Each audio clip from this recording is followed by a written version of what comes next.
جو انارکی پھیل رہی ہے، آج یہاں لڑائی کل وہاں لڑائی، فلاں پارٹی کا جلسہ، اداروں کے خلاف نعرہ بازی، عدلیہ پہ وار، یہ سب انہی چالوں کا حصہ ہے جو لیبیا، عراق، نائجیریا، مالی، شام، تیونس، افغانستان میں ہوا۔ اسی طرح عوام کو ایک خونی جتھے میں تبدیل کیا گیا، اور جب عوام کا غم و غصہ ایک تہائی کو پہنچا تو اس کو تصادم میں بدل دیا گیا۔ یہ سب ایک بہت لمبے منصوبے کا حصہ تھا۔ دشمن قوتوں کے خفیہ ارادے پاکستان کے خلاف اس عالمی سازش کو بنانے والے ہیں، اور یہی ماڈل اب پاکستان پہ لاگو ہونے کو تیار ہے۔ یاد رکھیں کہ جب بھی ملک میں آفت آئے گی یا حملہ ہوگا تو سیاستدان ملک چھوڑ کر باہر بھاگ جائیں گے۔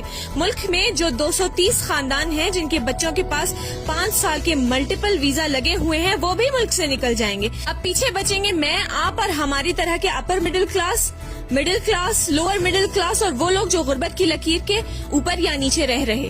ہمیں فساد کا سامنا کرنا پڑے گا، خون ریزی ہوگی، ڈاکے پڑیں گے، عزتیں لوٹیں گی، خوراک کی کمی ہوگی۔ اب ہم نے کیا کرنا ہے؟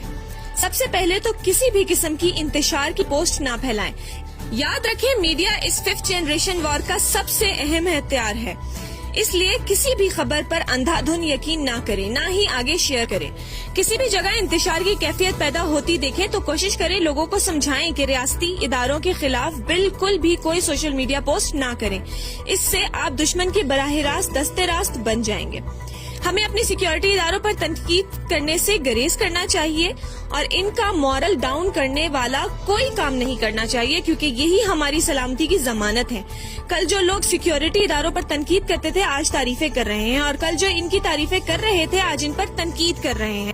ان لوگوں کے معیار کا آپ لوگوں کو اندازہ ہو ہی گیا ہوگا، اب ہمیں سمجھدار ہونے کی ضرورت ہے۔ یاد رکھیں ہمارا ملک سلامت ہے تو ہم سلامت ہیں، اس لیے ہمیں اس ملک کی سلامتی و بقا کی جدوجہد کرنی ہے۔ یہ بھی یاد رکھیے شخصیت پرستی فتنہ عظیم ہے، کسی بھی لیڈر کی اتباع میں اتنا آگے نہ بڑھ جائیں کہ آپ کا ایمان داؤ پر لگ جائے۔